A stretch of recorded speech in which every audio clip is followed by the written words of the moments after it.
Hey, First Things First listeners, before we start the show, I wanted to tell you about our brand new Fox Sports app and website, foxsports.com, reimagined for the modern sports fan. Go ahead, download the new app right now. You don't even have to pause this episode. Every day on the new app and website, you'll see the top stories in sports, plus a rich world of written content, videos, social media, and analytics to give you a 360-degree view of the most important stories of the day. Streaming live TV has never been so easy or elegant. Every Fox Sports game, including all pregame and postgame shows, as well as the televised version of this show, just a click away. For the extra invested fan, we also go deep with real-time wagering lines, trending prop bets, win probability, and key player projections. So download the new Fox Sports app or visit www.foxsports.com. Now let's start the show. Good morning, everyone. Welcome to First Things First. Jenna Wolfe, Nick Wright. Good to have Brandon Marshall back with us. Kevin Wilds is here this morning. What's up, Nick? Yeah. No, I was saying, look who's back. Look who's back. It's great. I know. We missed you, buddy. We missed you. So we waited. Obviously, the NFL is with us, and now we got some real NBA to talk about. We got you here. It starts off with a great morning, so let's go with the big game last night. No Baker? The game we've all been waiting for. Can you believe it? We're not starting with Baker. You weren't here for those.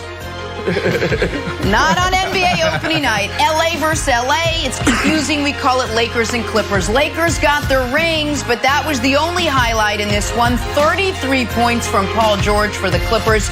26 of his points came in the second half to help the Clippers hold off a Lakers comeback. How about this? Clippers beating up on the defending champs right out of the gate. 116-109. The man of the night, Paul George, after the win. Yeah, I mean, I just played basketball.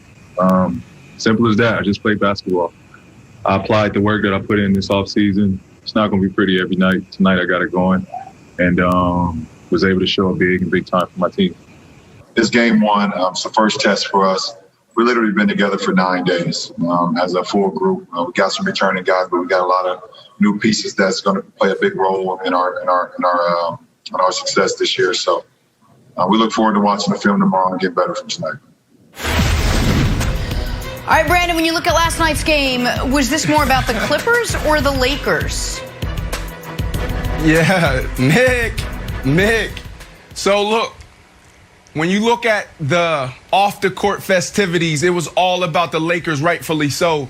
And watching the celebration, I just thought about those sacrifices that those athletes had to make to get to that point. It was a beautiful thing. I don't know if I was the only one, but listening to the families introduce and crown their kings last night was pretty powerful, because as a professional athlete, a former professional athlete, all I thought about was those moments of just, when I eating chicken breasts and broccoli when I didn't want to. And I know, Jenna, you probably love that, and you're going to get on me later about it, but you don't really like to eat that for 6-7 months in a row. You don't want to, when the family's going on vacation and they're having a good time and having a Slurpee, and you got to have, make sure you get your gallon of water in. I thought about those moments, and I was like, wow, that is awesome. But Nick, when the smoke cleared and the lights turned on, it was all about those Clippers. I don't know if you saw it last night. Did you watch that game? It was all about the Clippers. This was the Clippers that we were talking about last year and what we wanted to see. Paul George rips for 33. You got Mr. Consistent Kawhi go for 26. You had Serge Ibaka come in and play lights out. You had Lemon Pepper Lou even come in and look explosive. And guess what? You had Pat Beverly making threes. This NBA season is going to get real interesting, Nick. It was all about those Clippers when those lights turned on. I actually agree with you, Brandon. It was all about the Clippers. And the last time on this show, we led the show with the Clippers. It was with me cackling at their demise. So let me give them a sincere and earnest congratulations, because it had been 362 long, hard days since they had last beaten the Lakers last Christmas.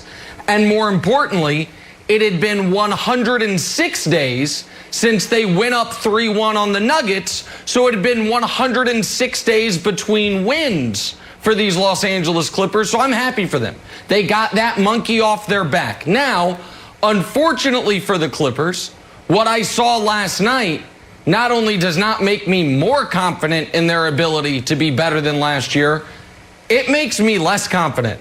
They beat the Lakers. I'm happy for them. The Lakers obviously weren't ready to play in the first quarter. They're down 22 points, and that was the story of the game. Lakers clawed back into it, tied it a couple times, never took the lead, and the first quarter ended that basketball game for all intents and purposes. The problem for the Clippers is this, Wilds.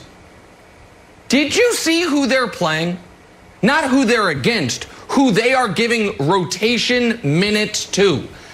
In the starting lineup was Nick Batum. Now, I understand Marcus Morris isn't there, but Nick Batum, who, if people aren't familiar, played for the Hornets.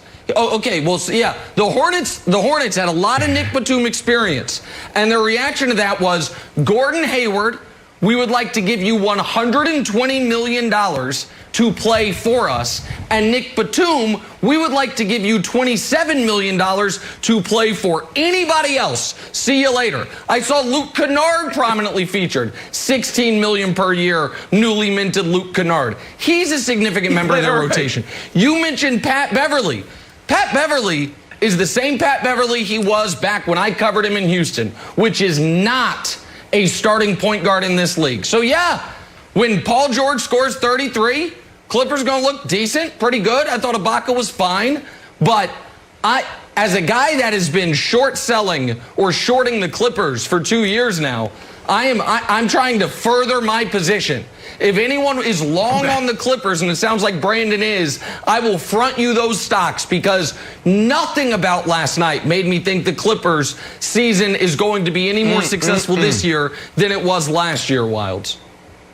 Yeah, I agree with Nick, Brandon. I don't think the Lakers were worried at all. And I'm going to show you some clips that were like LeBron was not in like zero dark 30 mode. He was in the scarier mode of like, yeah, no big deal. This is all taken care of. Here he gets his shot block, and Pat Beverly gets into his face, and look at LeBron's reaction. Okay, sure. Well, that's fine. We came back from a 22-point lead. We can get buckets anytime we want.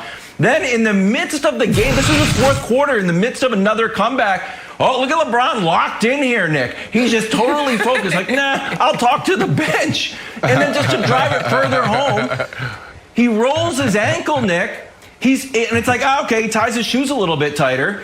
Plays a few possessions, like, all right, why don't I just come out for the rest of the game? It's fine. I'll see you on Christmas. Then he tells Rachel Nichols, like, Rachel's like, oh, what do you think about your ankle? He's like, yeah, I'll just drink some wine and it'll go down the left side of my body. I'll be fine. So the idea that like, the Clippers, beat up on the champions, it's kind of like when my son beats up on me, like, oh, you got me and I'm down. Like, wow, what a big win for Russell. Like, I don't know. I was pretty relaxed during the whole fight. I probably could have, I really had the size advantage. So for me, Brandon, I did not think this was a wildly impressive win, because I felt like the Lakers were more of a feel-out game. It honestly felt like a seeding game to me in the bubble. Yeah, I like your take, but if anybody who watched that game last night, what they saw was they saw a team. And that was the biggest question mark going into this year with the Clippers. I don't care about what happened last year. It's about what have you done for me lately. And what they did last night, they answered the question. They looked like a team. They were rallying to the floor to help each other up. They looked energetic. They passed the ball. Their rotation was amazing. That was a team last night, and they looked phenomenal. A team whose rotation prominently features Patrick Patterson, Nick Batum, Luke Kennard, one-way player Lou Williams, and one-way player Patrick Beverly. I understand go ahead. Yeah, please. Brandon, yes? Did the Lakers did they have the lead at all? The Lakers have the lead at all last night? So you're talking about who they had. They never did. Okay, so with all those guys you named, why didn't they beat them? Why didn't they beat them? It's because they were feeling out the roster, because LeBron didn't play most of the fourth quarter. And you're right. Listen, it was a good win for the Clippers, and I'm happy for them. They led wire to wire, which means the last game the Lakers led in was when they won the championship. So it'll have to be. That's going to be the last time they led, and the last time. And the Clippers now have had a fourth quarter lead for the first time since they went up 3-1 on Denver. What have you done for me lately, baby? Involved. The clip show. For all parties involved, Jenna. The clip show. I'm happy. Good for them. All right, well, maybe the Lakers can regroup and get their first win against the Mavericks. That's Friday night. Take a turn, talk some Steelers. They've lost 3 straight. So has JuJu Smith-Schuster lost his pregame logo dance as a result? It's next. First things first. I think Luka's going to beat him on Christmas. I think Lakers start 0-2. What's up, First Thing First listeners? It's your boy Shay Sharp, co-host of FS1's Undisputed. I wanted to tell you about my new podcast, Club Shay Shay, where we always do something before 2 something. Each week, I sit down with a guest for a drink and conversation, and as host and proprietor of Club Shay Shay, I've welcomed in esteemed guests such as Snoop Dogg, Floyd Money Mayweather, LeVar Ball, Isaiah Thomas, just to mention a few. Whether I'm talking to an athlete, a musician, an actor, or a lifelong friend, Club Shay Shay is a place where people share inspiring and motivational stories about their journeys to prominence. The new episode drops every Monday on Apple Podcasts, Spotify, or wherever you get your podcasts. Subscribe to Club Shay Shay now and make sure you never miss a new episode. Now, back to First Things First. All right, let us talk some Pittsburgh Steelers. They would love it. Where the topic du jour was a TikTok dance. That's French, Nick. Mike Tomlin was asked about JuJu Smith-Schuster's pregame taunting dances on opposing teams' logos and his own team's logo, which I guess was fine when they were winning, not so fine when you're losing, and so not fine when you become a target like JuJu clearly became in Monday's loss to the Bengals. Here's Mike Tomlin. I am aware of it, and I do plan to talk to JuJu, but we're professionals. I doubt any of those antics and things of that nature are legitimate motivating factors as you step into professional stadiums. But it's about respect, and so we'll have a conversation. But I understand it's about the quality of play inside the white lines, and so I'm not seeking comfort or looking for excuses based on our recent performances on things that occur in pregame or things of that nature that are social media related. All right, Brandon, all that being said, and despite what he said, should Mike Tomlin put the kibosh on JuJu's pregame dances? I think so. And look, I agree with Mike Tomlin. It shouldn't be a motivating factor. I don't think it is. But the problem is it's a distraction. So what do I mean by that? And you know, I saw this question and I'm like, well, why am I the guy that's like entertaining the no fun league? Remember, like 10 years ago, 7 years ago, we're all talking about the NFL needs to lighten up. Why is it me? Why am I the guy usually in the locker room or the guy on television when all the, talking about, I don't want to see this. And all the other talking heads are like, oh, we love this, we love this, we love this. And the more I thought about it, I thought about the game. I'm like, the game is so hard that everything else is just a distraction. Like you can go from playing lights out, like the Steelers have 11-0, and then all of a sudden you look up, you're on a 3-game skid. You could play 3 quarters, be up 3 touchdowns, and then still lose the game. There's no room for anything outside of the game once the game starts. And that's why I feel like this is a distraction. That's why when we talked about this a couple weeks ago, I said, JuJu need to stop this. Like, what is this? Like, the problem today is these guys are putting the fame before the game. That is the problem. That's a Fred Taylor line. The problem is this kid is averaging 50 yards, less than 50 yards a game for the second year in a row. This is what we're doing. I couldn't even like have the mental capacity to think about these dances because all I'm thinking about is not losing my mind because I can't get in the end zone or because I can't go over 100 yards to help my team win a game. Like, that's what playing wide receiver is about. So when I think about this, it's a distraction because the game is so hard. You could go from winning a game, dominating a game, and in a blink of an eye, snap of a finger, the game is totally different. All the mojo's on the other side of the football field. Okay, so I'm a little bit torn here because I like fun. And I actually like taunting even. I'll go a step further. But when he got lit up, it was a storyline. And now Mike Tomlin's talking about it. So it's not a thing until it's a thing. But I'm going to show you another highlight, which is my favorite. It's sort of like, not underrated, but it's how the Steelers responded to the high-stepping interception. So get an interception, I could run it back. Let me start high-stepping here. Yeah, I'm doing it. It's Dion. Way out of bounds. Bang. He gets a late hit call because he's way out. Boom, have some. But it just felt disrespectful. But if I was Mike Tomlin, I'd be like, you know what? I like that. That's like Steelers football. And I know it's like, maybe it's like I'm caught in like old Steelers like mentality, but I just like a tough team that doesn't want to get disrespected. And I feel like if you're going to play like this, then at the same time, the offense needs to have that mentality too, Nick. Yeah, listen, I understand. I don't mind that personal foul. I think some personal fouls, if they're not like cheap shots to a guy's head, to his knees, are good. I think sometimes worth the 15 yards. You know what I mean? Sometimes it's worth risking a speeding ticket. You really had to get there fast. Like, I get it. So I don't think all personal fouls are bad. But on the JuJu stuff, God dog it. Some of my best friends in media and colleagues are going to turn me into the person I've never wanted to be. I'm going to be the old man yelling at a cloud. I feel it bubbling up inside of me because yesterday I saw some folks I really like in the media is saying, hey, JuJu, the NFL's using you. You've got to use it. And if that wasn't enough, I then saw some folks being like, guys, we're being too hard on Dwayne Haskins. Too hard on Dwayne Haskins. He's playing for his career. His team playing for the playoffs. He's maskless at a strip joint. Like, what are you talking about? Like, guys, at one point in time, media was anti-athlete. It was, if we're being honest, pretty nakedly racist the way athletes were talked about.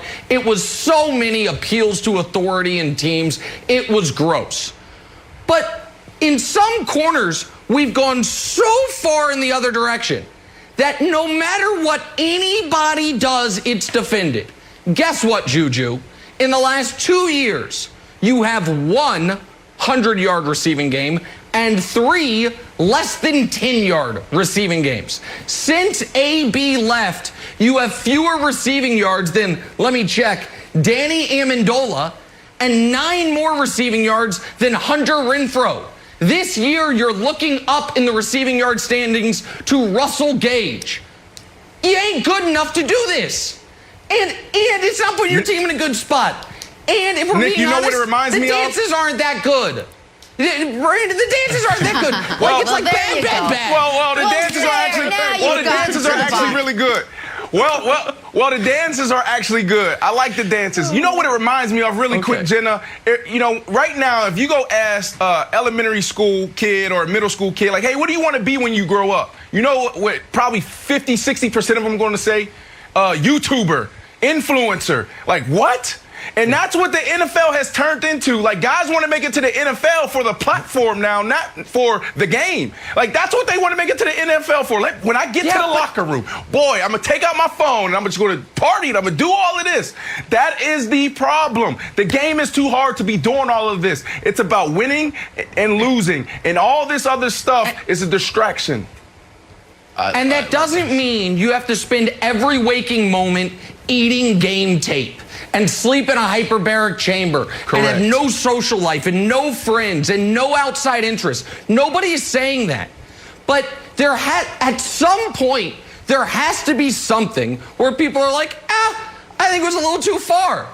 I think just continually doing the jig on the opposing team's logo while your offense is falling apart and you're roughly the 47th best receiver in football, I think you open yourself up to some criticism. And that doesn't make me Gil Brandt. Like, it's just common sense. Sorry, Gil, he's just an older fella. Like, come on. Like, at some point, we've got young media has to be willing to say these guys, like, it's too much. It's too much. Okay, can I meet in the middle? Go Brandon, Wild. would you be okay with it if you went to like the 30-yard line off the logo? Meet in the middle, literally? Maybe the 25-yard line? No. Or if it was less of a dance and more like a couple of moves. Okay. Yeah. Go ahead, Jenna, because I can talk about this forever, Jenna. The Saints do it right. You know what they do? They lock in, and then they party after. That's a big party when you win. The Saints do it right. Some of them Except don't for wear when the masks. Chiefs beat them. So no parties. Let's stay in the AFC, though. Head up to the very tippy top of the conference. Fox Bet Sportsbook still has the Chiefs as pretty big Super Bowl favorites, but who does Nick have as the #1 contender in his new tiers? New #1 contender, America. That's coming up. Not be able to guess. That's coming up. That's coming up. Oh, my goodness. Hey, First Things First listeners, it's Charlotte Wilder here to tell you about my new podcast with Mark Titus called the People's Sports Podcast. It comes out every Thursday, and Mark and I take one of the big stories of the week, and then we go off on tangents you never saw coming. This might mean that we start talking about the Dodgers winning the World Series and end up wondering if Knicks fans deserve happiness. Or begin with LeBron's greatness and end up drafting our ultimate beer league softball team made up of old athletes. Whatever it is, the only rule of the show is that it has to be fun and funny, because these days we could all use as many laughs as we can get. So check it out wherever you get your podcasts and come down weird sports rabbit holes with us. We can't wait to have you. Now, back to First Things First. Christmas Day, it's an NFL special as the Vikings take on the Saints. Coverage begins at 3:30 Eastern on Fox, also available on the NFL Network and streaming on Prime Video. Gentlemen, it is 8 o'clock on a Wednesday. That means Nick has his NFL tiers, although last night he had NBA tiers after the Lakers lost, Brandon. You see what I did there with the homonym with the tears? All right, Nick, go ahead. I like it. Thanks. Good use of homonym, Jenna. I will give you that. Thank you. And there were no tears. Watched the Laker game, looked around, saw LeBron's 4 championships, felt pretty good. But the committee says we're not talking basketball, we're talking football. And the committee would like to make one small announcement. Last week, the committee went out on a limb and said we're breaking the tiers up. 14 playoff teams, 18 non-playoff teams calling our shot. And guess what? The committee's going to go 14 for 14. Show the latest tiers, please. Major upheaval at the bottom. The New York Jets, once upon a time, weren't even on the graphics. Yes. Now they're not even in the bottom spot. Last place, Trevor Lawrence, exclamation point. And then the second to last tier, Justin Fields, question mark. Like, oh boy. Oh boy, what are we going to do here? Hey, next year, is it NBA season? Celtics, Warriors, Nuggets, the Mavs, all those fan bases just worried about basketball season. One game short. You got to feel for these teams. All these teams at the end of the year are going to be one game short of the playoffs, or in the Eagles' case, a half game short of the playoffs, because Doug Peterson went for a tie. All right, now show me what matters, please. Show me the 14 playoff teams. Bottom tier amongst the 14 playoff teams. All of these teams are going home wild card weekend unless they happen to play each other and then one of them has to move on, as might happen with Washington, Tampa.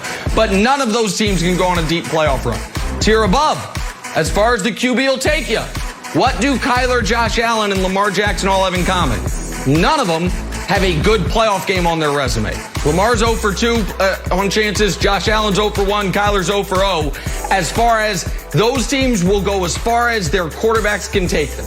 Shadow contenders, Seahawks, Rams, Browns. Reminds me of the 2012 Baltimore Ravens. That year, there were more than a half dozen teams that had better records than the Ravens, but they were lurking the whole season, go on a playoff run. That's how the Seahawks, Rams, Browns should feel. Championship weekend, at least here. These 3 teams, if they do not play in the Final Four, it's a massive disappointment for them, and they all feel rightfully so. We should be able to get to the Final 2 to the Super Bowl. #1 contender. Nick, is that a graphical error? Why are the Chiefs there twice? Can we discuss this long and hard? Only team that can beat the Chiefs is the Chiefs. The only way the Chiefs are losing if they beat themselves. So the only team that can knock off the Chiefs actually is the Chiefs. So the champs and the #1 contender, with everyone else playing for 2nd and 3rd place. That's your updated tiers. It's very difficult to argue with any of it.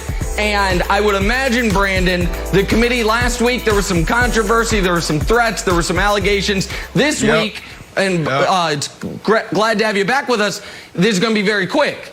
You're going to say, you know what? It's like you were in the room with us. No. And so there's nothing there. No. What? What? What's the problem? How do you start going the wrong way? Last week you were actually trending in the right direction. Now there's so many discrepancies in this tiers. Can we throw up those playoff tiers? And I want to focus on the shadow contenders, and I also want to focus on as far as your quarterback. Can we see those tiers right there? Because that's what I want to focus on. How do we have the Rams still as a shadow contender when they just lost to the Jets? The Jets. So that's the first thing we need to adjust. Okay. Just quickly on the Rams. Hold on, quickly 1 second. on the Rams, Brandon. Go ahead. Oh, okay, sorry. Go ahead. I was just going to say quickly on the Rams because I know you want to go further on other teams. The committee decided to just throw that game out. It was such an aberration. It was so bizarre. They were looking ahead. Just throw it out. Just throwing it out. So you believe in Jared Goff now? You believe in Jared? It's like a figure skating score. It's like a figure skating score. Your best and your worst get thrown out. So that game for the Rams, it's out. Yep. Just letting you know. All right. Go ahead. I feel like the Rams will probably go down the tier as far as the quarterback, right? I truly believe that. What's interesting is you have the Cleveland Browns as a shadow contender. Cleveland Browns are hot right now. I saw your takes this week while I've been off the show. Yeah, Baker Mayfield looked good, didn't he, Nick? Played lights out against the New York Giants. But anyways, and when you look at the Buffalo Bills are the hottest team in the NFL outside of the Chiefs. So when you look at it, you keep talking about this Josh Allen kid, this quarterback. When you compare these quarterbacks, the Buffalo Bills quarterback and the Cleveland Browns quarterback, Josh Allen is clearly better. So why do you have such this phobia of Josh Allen? Look at the completion percentage. Better than Baker Mayfield. Passing yards better than Baker Mayfield, obviously. Baker Mayfield had a couple games throwing over 300 yards, more touchdowns, one more interception. But yeah, of course that's going to happen when you're throwing it more. And then look at the passing rating. Come on. I petitioned the committee to move the Buffalo Bills up to the #1 contender because that is the team that can knock your Kansas City Chiefs off. And it will happen if these teams meet up in the playoffs, Nick. Okay, so first of all, I love that graphic, and we can put it back up if you guys want, because to me, that graphic proves my point better than anything I could have said, which is on the left-hand side, you have a guy who folks are talking about as an MVP candidate, and on the right-hand side, you have a guy who folks are talking about should he even have his job a month ago, and their numbers, not that different. The only big discrepancy is yards per game, and that's because the Browns just keep running the football. No, a passer rating, no. They're not. The touchdown-interception ratio is almost identical. The passer rating, it's a 5-point difference. So, but to answer your question, if we show the tiers, why the Browns are where they are, for that matter, the Rams are where they are, and the Bills are where they are, it is actually a bit of a compliment to Josh Allen.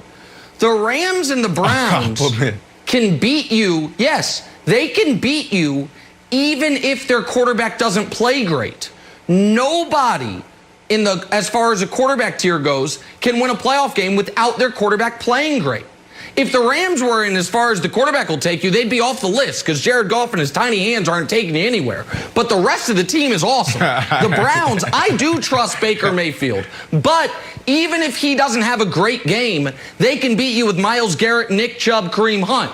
For the Cardinals, the Bills, and the Ravens, their quarterback must be great for them to win playoff games. And by the way, I don't trust. I know folks are mad at me still. Oh, Nick, how can you not trust Josh Allen? So you trust because Nick, his Yeah, go ahead. Quick question. So you trust Baker Mayfield and the Cleveland Browns to be playoff ready, meaning that, let's say Baker Mayfield, he gets into the playoffs and, he only throws for 200 yards. You think him throwing only for 200 yards, they have the pieces around them to continue to win games in the playoff?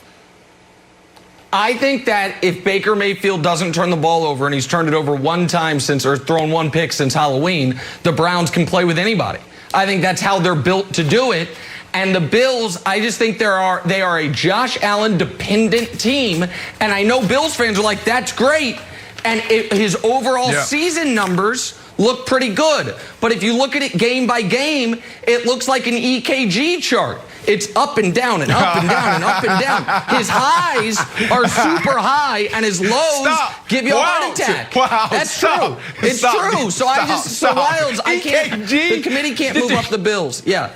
Yeah, up and down, up and down, up and down. It's true. Look it up. We'll make the graphic for you. Oh. Waited all week. Oh, I forgot. Good day, Miss Wolfe. Good day, Mr. Marshall. Good day, Mr. Wright. I heard Brendan's petition.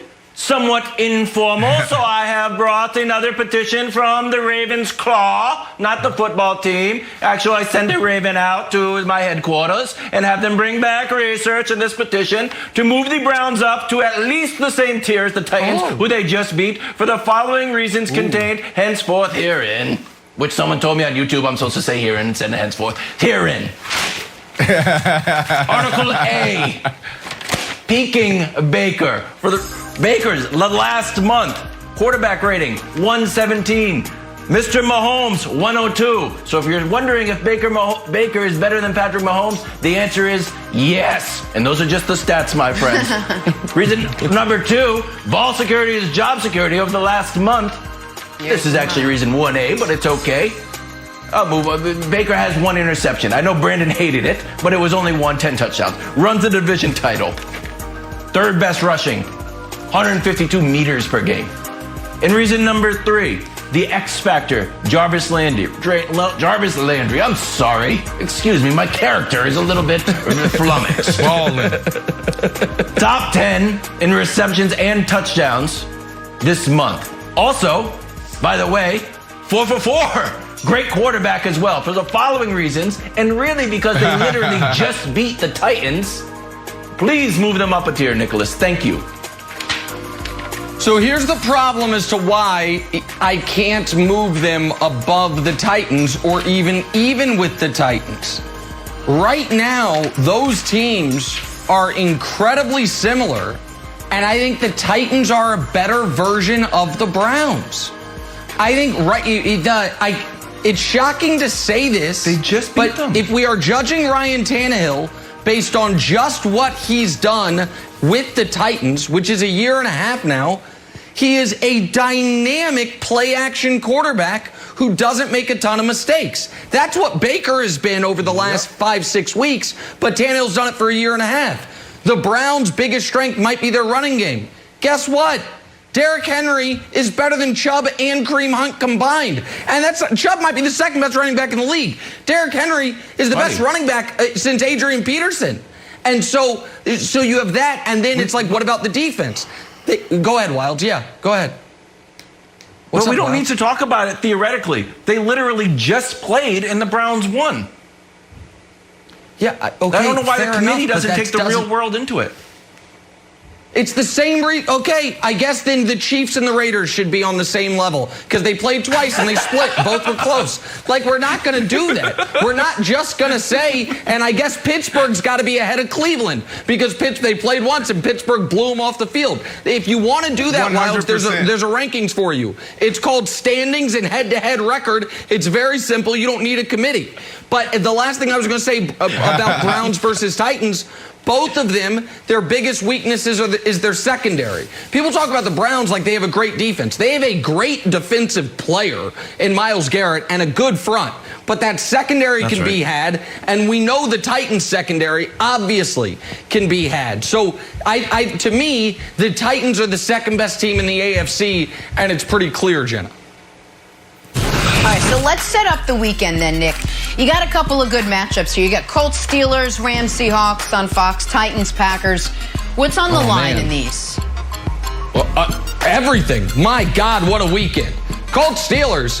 What a fall from grace for the Steelers. They're underdogs at home. And by the way, we got to look it up.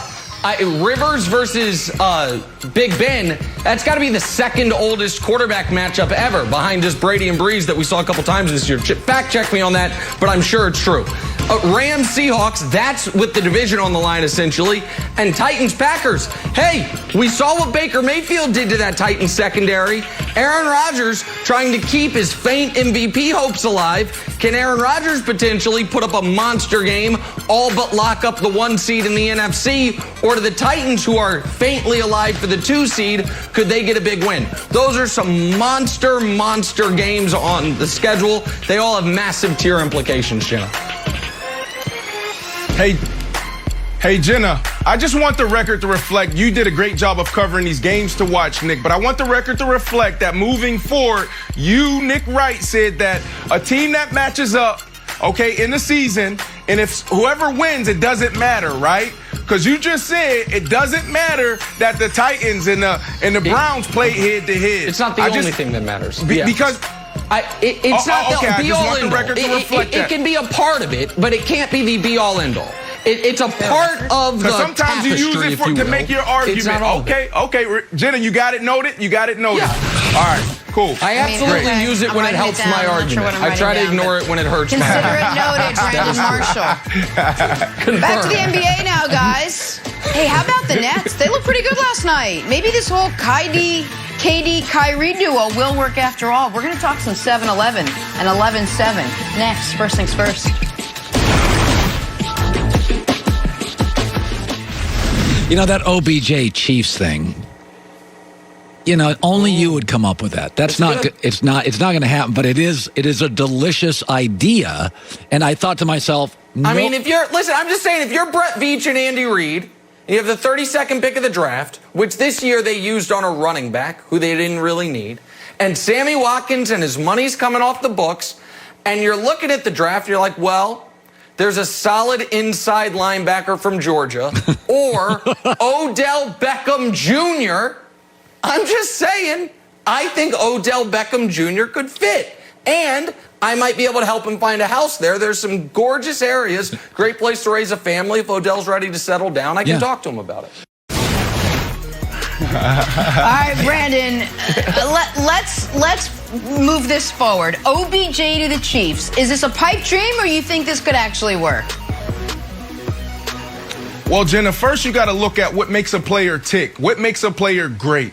OBJ is great. There's greatness in OBJ. The last couple years haven't gone the way he wanted to go. But when you think about what those things are, it's he truly believes that he is the best wide receiver, not only in today's game, but in the NFL, period, ever.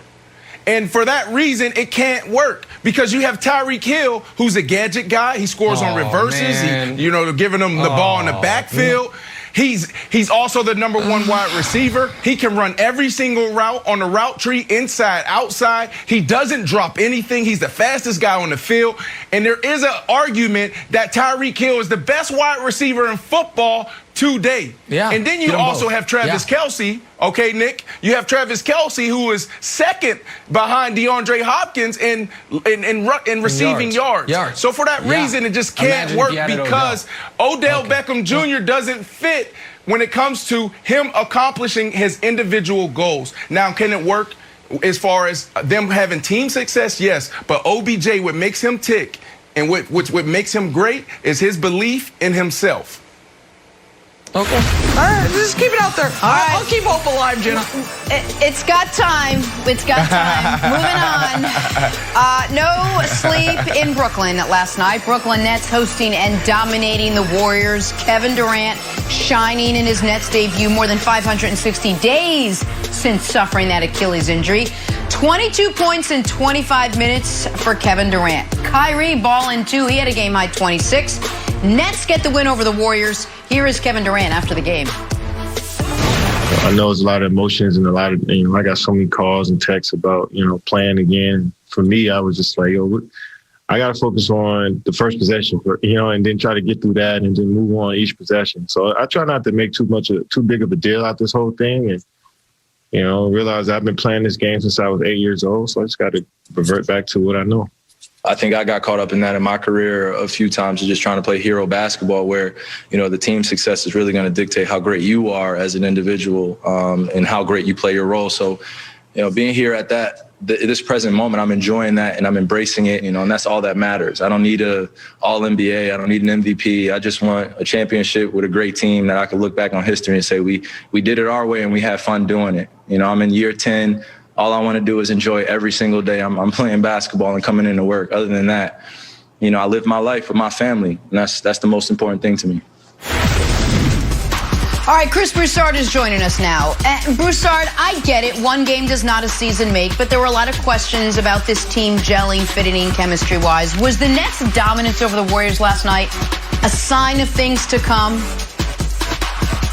Yes, 1,000 times yes. I told you yesterday, Nick, right? Brooklyn is going to be nice. All right? Kevin Durant, that wasn't even the real Kevin Durant last night, as good as he was. That was about 65 to 70% of Kevin Durant. He shot 7 for 16 against a team playing Matador defense. He will get much better as good as he was. And then Kyrie Irving, look, you can make fun of his sage. You can make fun of his quotes. You can make fun of his Instagram quotes or posts. But Kyrie Irving is a bad boy, period. He is unstoppable, and he treated your player pyramid from yesterday like Jake Paul treated Nate Robinson. All right? He should not only move up 1 tier ahead of Ben Simmons, he should move up 2 tiers ahead of Jamal Murray. Show Kyrie some respect. And you were talking yesterday, Nick, their defense is going to be atrocious. They're going to be bottom 5. Where'd that come from? Last year, they were 5th in the league in opponents' field goal percentage defense. They were 9th in the league in defensive efficiency, and they lost no one and added a good defender in Kevin Durant. They're not going to be great defensively, but they're going to be solid enough not to take away from their great offense. They're the best team in the East. I like Milwaukee. Milwaukee will give them some trouble. But they're the best team in the East. Oh, my gosh. Talk about overreaction to Wednesday. All right, listen. I would have said the same thing yesterday. I was ready to be listen, I'm going to be super positive. Because, listen, the story is Durant. And we haven't seen Kevin Durant play basketball in nearly 600 days, and he stepped back on the court like he never left. And the NBA is better with Kevin Durant out there. He is one of the 15 greatest players in the history of the sport. He is the second best player alive when he's healthy, and we haven't seen him healthy in a year and a half. So it is thrilling as a hoops fan to see him. And because I'm trying to be positive, I'm also going to be positive about Kyrie. Let me cleanse the auras again. This is burning. I don't know if people can see the smoke. I'll keep it right here. Kyrie was in his bag the whole game, particularly, really the first half when the game was in doubt.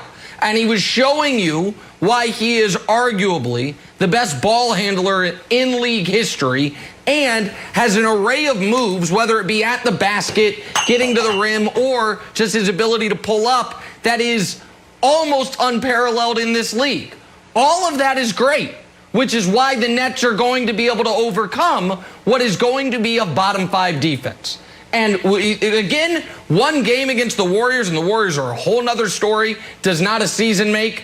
I really feel bad for Broussard because last year he got kicked around because of the Clippers take, and now he's going to do it to himself again with the Nets, who aren't going to make the conference finals. But it is great to see KD back. Up a couple tiers?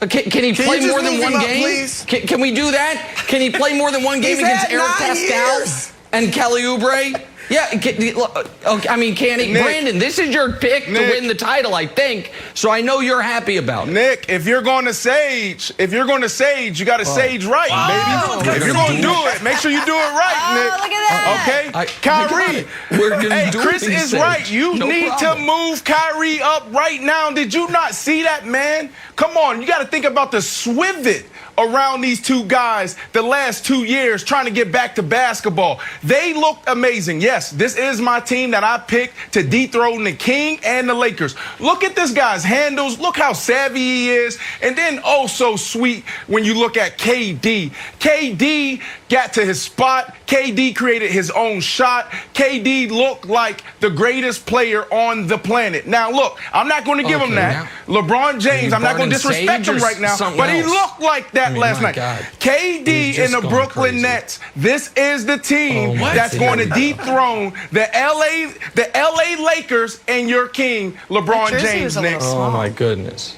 Oh, my goodness. Yeah, let's go. This is Z's. This is my son's jersey. Okay, good. I was just going to say, but, it's not for me to say that looked really small. So let's talk about who they beat last night, the Golden State Warriors. Steph struggled. He did. 2 of 10 from deep, finished with 20 points, 10 assists.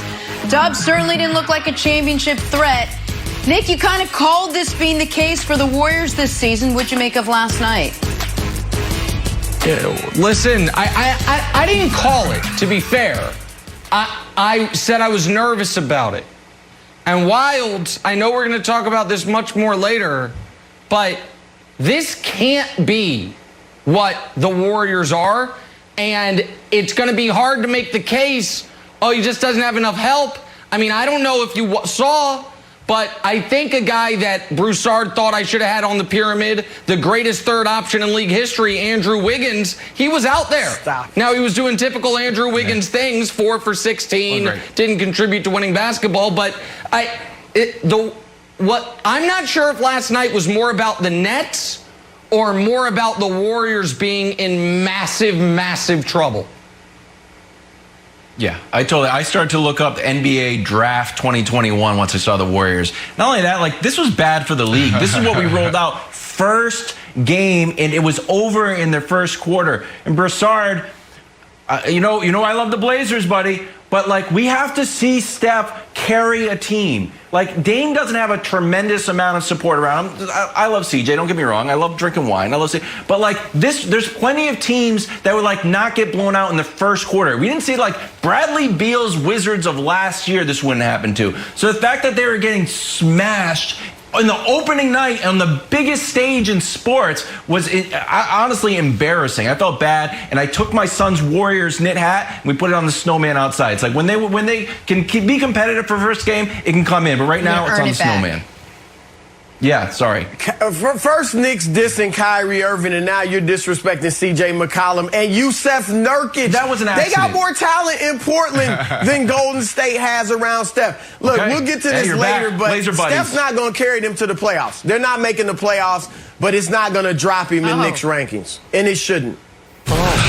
Oh, my goodness. Hey, all speak right, for your own rankings. The Nets get the win in the early game. Not on the late game, Lakers, you already Clippers. dropping him? Not the outcome many predicted. Words. Back after this. NBA opening night last night, LA versus LA. Lakers got the rings. That was about their only highlight, though. 33 points from Paul George over on the other side, 26 of them in the second half to help hold off a Lakers comeback. Clippers beat the defending champs, 116-109. Here's Paul George after the win. Yeah, I mean, I just play basketball. Simple as that. I just play basketball. I applied the work that I put in this offseason. It's not going to be pretty every night. Tonight I got it going, and was able to show a big time for my team. It's game one. It's the first test for us. We literally been together for 9 days as a full group. We got some returning guys, but we got a lot of new pieces that's going to play a big role in our success this year. So we look forward to watching the film tomorrow and get better from tonight. All right, Chris Broussard is back with us. All right, Broussard, this game perhaps a sign that the gap between these two teams is closer than Nick wants to admit? Well, yeah. I mean, look, the Lakers should be the favorites. I've picked the Lakers, and I'm sticking with the Lakers. They should be the favorites. But this is not a cakewalk. This is not the KD Steph Warriors. All right, this is not just a foregone conclusion. LA's going to win. They have to ball because the Clippers are a good team. The Clippers are not only the second best team in the West, they are the second best team in the NBA. Okay? And so Nick can make all his noises and hoot and holler, and maybe he'll throw out a word like apoplectic when it's his turn to speak. But the Clippers are legit. Here's the thing. We know the Lakers didn't play well. And look, the same thing happened last year on opening night. We don't have to make too big of a deal out of this game. But guess what? The Clippers didn't play well either. Okay, in the first quarter, you saw the ball movement, the player movement that Ty Lue wanted. Excellent spacing. They looked tremendous. From the second quarter on, they degenerated into too much ISO ball. Kawhi, it was too much. Kawhi shot too much. At times, he looked like a ball hog. And then when Paul George in the third and fourth quarter, it was all Paul George. Now, he was hot, so it worked, but it was too much ISO like last year. They're trying to get away from that. So they will get better and have more player movement, more ball movement. The Clippers are legit. I still got the Lakers, but the gap, this is going to be tough for the Lakers. LeBron understands that. Everyone does except Nick. Yeah. Okay, everyone except Nick and, the team that beat him last year and the 4 teams that went further in the postseason and every team but the Jazz that didn't blow a 3-1 lead in the postseason and throw up all over themselves and the 20 teams that didn't need to fire their coach out of embarrassment. All those teams, they also understand it. Listen, I think Broussard makes a good point. Paul George and Kawhi should have shared the ball more because you got to let Nick Batum, Luke Kennard, and Patrick Patterson get shots up. I mean, you just got to. Those guys need to shoot it to get in rhythm, and that's a major part of the Clippers' rotation, and you got to do it. Did you see who these guys are putting out there? No, they have one significant. Batum started. Kennard, they gave $16 million to in their biggest offseason addition other than Ibaka. That's why. That's the changes. The changes are we have added the 4th best player from an Eastern Conference semifinalist, Serge Ibaka. We have traded for Luke Kennard, who the Detroit Pistons were like, don't think you can help us this year. And we've added Nick Batum, who the Charlotte Hornets said, I would like to give you $27 million to go anywhere else, not be here. And that'll fix it. Listen, that's going to fix it. And Paul George was asked after the game about superstar treatment, and I thought he gave a quote that his teammates are going to love, which is when he said, listen, the guys who work the hardest are the best, and we deserve everything we get. Chuck, you get that, to Charles Barkley. It's like, oh, okay, good to hear it. Glad you've learned, Paul George. But yeah, listen, let's just crown him. Let's put them in the conference finals, which is really will be a nice thing for them since as a franchise, they've never made one. Last year, folks did this. I feel like it didn't end well for them. But what do I know? I'm just the only guy in America who had it right about the Clippers last year, and now we're going to do it again. So yeah, Brandon, I'm excited for it. I'm excited for folks to not learn their lesson because I thought it was going to be not fun this year, that everyone was going to acknowledge the Clippers are a second-tier team, but evidently not. They're right there. So let's run it back. Yeah, Nick, this is a simple answer. The gap was never large. There really was never a gap outside of a global pandemic. When you think about it, LeBron said that this was probably his hardest championship because they had to go to Orlando, go into the bubble, and be away from their families for months, right? And I believe LeBron. Mm-hmm. There's only a few LeBrons, though, that is built to be able to galvanize his team and lead them to a championship. The Clippers was the first team that stood up and said, we don't want to go to the bubble. And then once they got into the bubble and racial tensions start soaring again, the Clippers were the first team beside the Lakers that said, we don't want to continue. The Clippers' minds was never in it. So this is the team. The team that we saw last night was the team that we expected to see all of last year. This team looked fiery. They answered the questions of, can we be a team? The camaraderie was there. The guys was falling on the floor. You had 4 guys running to help them up. Like, this was a complete team last night. Playoff P attacked. He looked confident. Obviously, he's been talking to it, and I'm not saying this to make fun, but it's a true thing. He talked to a mental health practitioner, and he continues to get better there because he looked confident. Kawhi was just Mr. Consistent. This was a really good team. And all those guys that you talked about that they traded for in the Ibakas of the world, that they went out and got and acquired, they showed out. They showed up and played well. They won. They were the better team last night, and they validated what everybody felt in basketball last year. Okay. Brandon, you did this earlier, but I'm going to ask Broussard the question. The Paul George pass, and Broussard, I'm going to invent a game here. It's called accountability or joylessness. Question to you, Broussard, on the first episode of Accountability or Joylessness. Paul George passing the ball to the ref.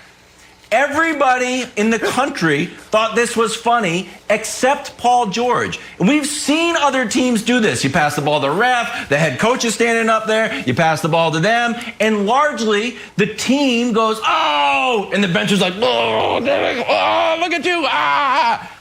Paul George yelled at Luke Kennard. So on the most optimistic scale, it's like, wow, mindset of a champion, mindset, you got to hold guys accountable.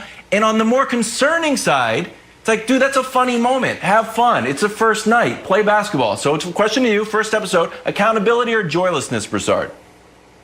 That's a tough one. I'm not going to make too much out of this, but I think it was joylessness. Because you're right, it should have been, kind of a chuckle. In the moment, I get it. George was embarrassed, and Kennard probably was supposed to be there on their early action. But it still was joylessness. I get where you're going, Wilds. Jenna, can you believe what, Nick? We're going to do this again? We're gonna run it back with the Clippers. I know, and you're gonna have to go the same thing the whole season. And we're gonna say the Lakers got lucky to avoid them after the Lakers dusted the Nuggets in 5, Lemon pepper and the Clippers couldn't beat the Nuggets. This is great. Here's Lemon pepper Nick, they didn't want to be in the bubble. They didn't want to be in the bubble. Nick Batum is coming through that door. There was another game last night. It was a must-watch in Brooklyn. Steph is back for the Warriors against former teammate KD making his Brooklyn's Nets debut. But this only went one way. Break it down next.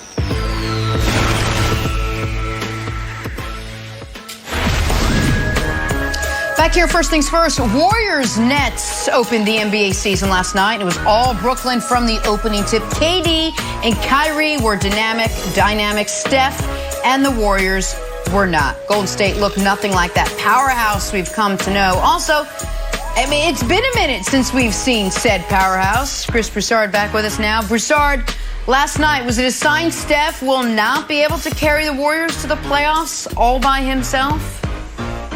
Yeah, I said it yesterday. Look, he can. It's a possibility, but he won't. They won't make the playoffs. And you saw, look, I don't want to make too much out of last night's game, but just looking at that roster, he needs some help. And we can talk about Dame Lillard as Wilds brought up, but C.J. McCollum can ball. If C.J. McCollum was in the East, he'd have made a few all-star teams. Yusef Nurkic can play, and they've got some other players around those guys that can play. So that's not a fair comparison. This will not mean Steph is not a great player, not an all-time great player. But look, Draymond Green, as good as he is a specialist. He's a great defensive player and playmaker, but he doesn't score. Their second and third best scorers both shot air balls last night. Andrew Wiggins and Kelly Oubre combined to go 7 for 30. All three of Oubre's baskets were dunks. I'll give him that. He should be in the dunk contest this year because he can really fly. But outside of that, they don't have anything. James Weissman, shout out to him, great pick. That'll pay dividends next year. But Steph doesn't have help. And look, for your all-time list, Nick, Isaiah Thomas had Kelly Tripucka, I don't know if you were watching basketball back then, but Kelly Tripucka could ball. He was a two-time All-Star and a straight-up scorer. Then he got Adrian Dantley and Joe Dumars. So he didn't make the playoffs with no help. Allen Iverson missed the playoffs one year, averaging 33 and 7. Or 33 and 8 in his prime. AI was hurt that year. He did it again. He did it again. He played 72 games. He was hurt the one year, but then the next year they missed it again. So he played 72 games and they missed it. But Steph's in a different tier than Iverson. He's supposed to be. I got him as the third. He is. Steph, listen, He's I love AI. making the playoffs in the West by himself. Okay, LeBron didn't make the playoffs 2 years ago. Without help. He was hurt. They were in fourth. Okay, 17 games. They were in fourth place. They were in fourth place when he tore his groin. Don't give me the LeBron thing. I get he was hurt, but it was only 17 games. Hold on a second. Let's talk about this for a second. Because the Warriors look terrible, look awful, and forget all-time rankings and all of this. That we know in the NBA, a singularly all-time great player is not supposed to miss the playoffs. Now, you don't always go on a playoff run. Kevin Garnett had to leave Minnesota. Why? because they kept losing in round one, not because they kept missing the playoffs. Kobe, when Shaq left, they missed it 1 year, and they couldn't. I don't know if you're talking about Garnett or Kobe. Garnett at the end, after they went on the playoff run at the end, then they did miss it, and then he went to Boston. Kobe missed it the 1 year, and then they got knocked out in the first round twice. Take his contemporaries. Russell Westbrook. Oh, he's always had great teammates. No, he hasn't. He hasn't. And he drugged them to the playoffs the first year Durant was gone. And the year Durant was hurt all year, they won 45 games and missed the playoffs on a tiebreaker to New Orleans. James Harden has never missed the playoffs.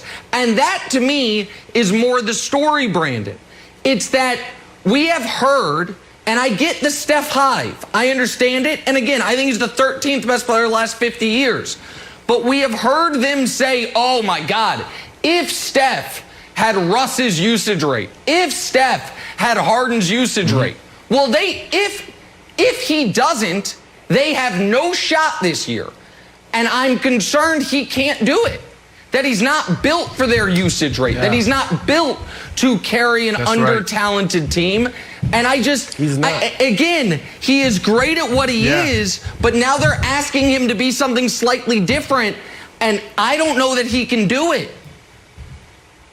Yeah, it's going to get real ugly, Nick. Look, we all said it. It's opening night for the NBA. You don't want to overreact. We try not to do this in football. Everybody want to make Super Bowl predictions in week 1, week 2. This guy's good. This guy isn't good. And we shouldn't do it in the NBA, right? So when you look at last night and Steph Curry, 3-time champion, 2-time MVP, 6-time NBA All-Star, did you not feel bad for him when the cameras was panning and seeing him catching his face when he was sitting on the sideline when the game was just over? And you just thought about, oh, man, last year he only played 5 games, and they were the worst team in the NBA, and they got the #1 pick. That's not a place that you want to be in when you're accustomed to competing for championships year in and year out. And then you think about, like, man, Klay Thompson's down, so now, they don't have a chance this year. I felt really bad for Steph, and then I thought about, like, is this where this kid want to be for the next couple years? He's 32. I don't see any light at the end of the tunnel for the Warriors this year. I don't see any light at the end of the tunnel for the Warriors in the next 2-3 years. I truly believe that Steph Curry and his team really need to consider what they want to do long term. All right, well, speaking of guys who might want to leave, let's talk some James Harden. New report has the Raptors, the Celtics, and the Nuggets emerging as potential suitors for the superstar. Trade rumors piling up by the day. Reports of Harden's frustration mounting in Houston. Nick, which of these new suitors is most intriguing to you? Well, Brandon and I were talking before the show. I know he loves the idea of, or I don't want to speak for him, but I think he loves the idea of Harden for the Nuggets because the Nuggets would be able to keep Jamal Murray and Nikola Jokic. I think it's dynamic. It would drastically change the way they play, but that would be a massive big three.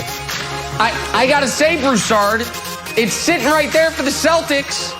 Like, if Bam Adebayo's not available, and Donovan Mitchell's not available, and Ben Simmons isn't available, then Jaylen Brown, Marcus Smart, and every draft pick we got might be the best move the Rockets have if Danny Ainge wants to finally, do his best to actually win a title. I'm not sure he's interested in that. He's kind of running a draft pick Ponzi scheme over there. But if he wants to cash in those chips, this would be the time to do it, Broussard. Denver is really interesting. I think kind of like the idea of him going to Brooklyn, it'd be a chemistry experiment. Because Nikola Jokic really runs that offense. And he would take the ball out of his hands. How would Harden play? It'd be very interesting, but certainly the talent, you would love that big three. I'm with you, though, Nick, on the Celtics. I think you're right. They're not winning the championship as they are. Jaylen Brown is really good. So is Marcus Smart. But if you can bring James Harden to the East, now you've got him and Jason Tatum as a dynamic duo. I'm not saying I would put them as the favorites there, but they would become very intriguing. And then with the Raptors, I mean, I don't think they'd be good enough to win the championship, but Masai Ujiri, we know he'll pull the trigger.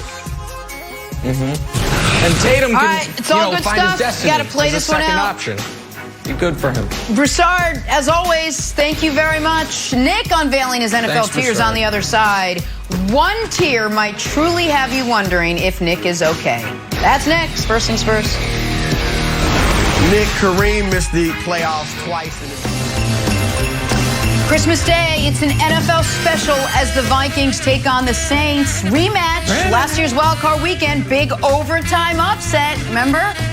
Coverage begins 3:30 Eastern on Fox, also available on NFL Network and streaming on Prime Video. I'm going to be sad to see this promo go.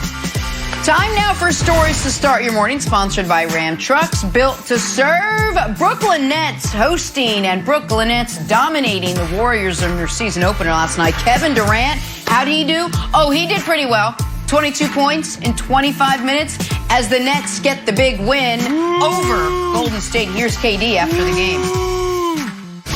I know it's a lot of emotions and a lot of, I got so many calls and texts about, playing again. For me, I was just like, I got to focus on the first possession, and then try to get through that and then move on each possession. So I try not to make too big of a deal out this whole thing. And, realize I've been playing this game since I was 8 years old. So I just got to revert back to what I know.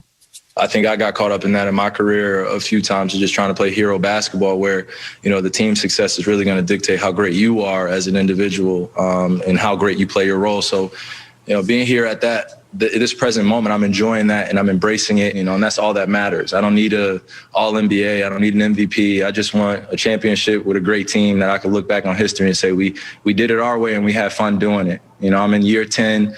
All I want to do is enjoy every single day I'm playing basketball and coming into work. Other than that, I live my life with my family, and that's the most important thing to me. That and a little sage, maybe. Brandon, was the Nets opening night dominance a sign of things to come?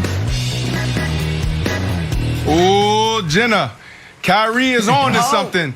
This is how you really sage. Kyrie is on to something. This sage thing, everybody wanted to laugh at Kyrie. They said he was wild. He's walking around the Boston arena, and he's saging it up. I hope he does it every game, because this is the team that's going to dethrone the King and those Los Angeles Lakers. Like, I don't want to take anything away from the Lakers and LeBron James. It looked good. It felt good seeing him put that fourth ring on last night. The King is the King. He's great. But we're talking about this year. What have you done for me last night? What have you done for me lately? KD, all these questions, the swivot surrounding these two guys for the last 2 years. Oh, were they not answered? Did you not see it? KD looked like the best player on the planet last night. And the reason why I say that is because he can create his shot and his basket and score at will. KD was so smooth, and he wasn't even on.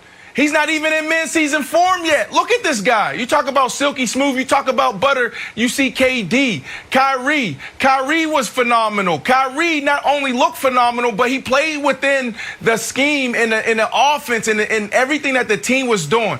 A lot of questions around like, well, we know these two can ball, but what about their mindset? Who's the head coach? Kyrie, KD said, well, we're going to be the coach. We all of us can be the coach.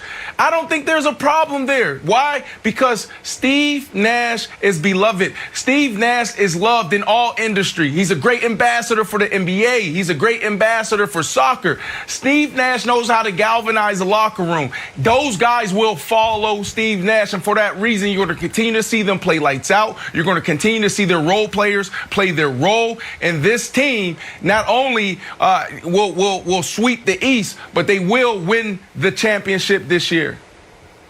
I like that. Steve Nash, ambassador for soccer. That was when it came in helpful because they kicked the heck out of the poor Warriors. Hey, Nick, have you ever had like really good news? Like, suppose you bought a new car and you call up your friend and you're like, hey, I've got some good news. And your friend's like, yeah, me too. We're having a baby. And you're like, oh, well, there goes my new car news. I thought I was like very happy. But your news doesn't matter anymore.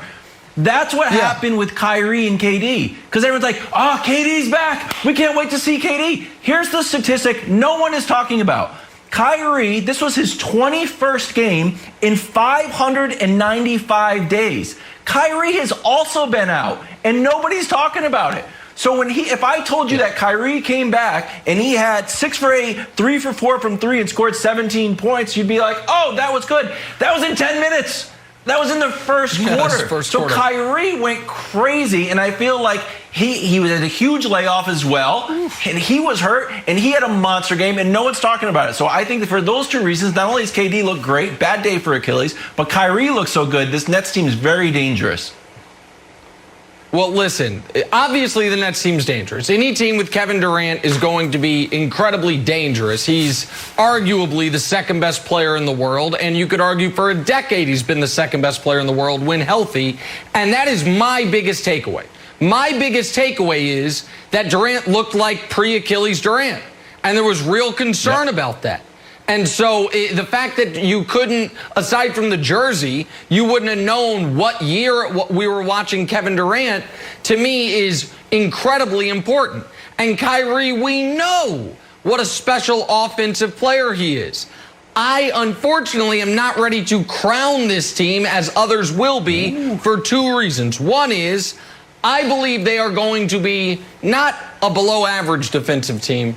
I believe they're going to be a dreadful defensive team. Last year, you mentioned, Kyrie has only played 20 games with the Nets. Those 20 games that he played with the Nets, they were a bottom 5 defense. They didn't make any addition that changes that, in my opinion. And the other concern that I have as far as last night is, was the game more about Brooklyn, or was it more about, forget Golden State making the playoffs, Golden State might be dreadful again. Like, forget Vegas had them winning 54% of their games, making the playoffs. That, after one game, Brandon, I'm ready to say that would be shocking. I think Golden State's in real trouble. I think the Nets are going to be a ton of fun. KD's going to be an MVP candidate. But I do not think they can win the title or even get there with a defense as bad as I think they're going to have, Brandon. Well, I mean, you make a great point on defense, but, you know, what's funny is when you watch that game, how many blocks did KD have? Did we not be reminded how great of a defensive player KD is? Like, KD was lights out. So it seems to me that KD has a big point of emphasis on playing defense and also making sure the guys around him understand the importance of playing defense. He's going to get it done. He's going to have to. He's going to have to. And I don't know if Nash and Dan are going to preach that. I don't know. A big congratulations to Nash on getting the game ball. That was a big feat. I know it made Nick very happy. We got to go. Undisputed starts right now. See you tomorrow.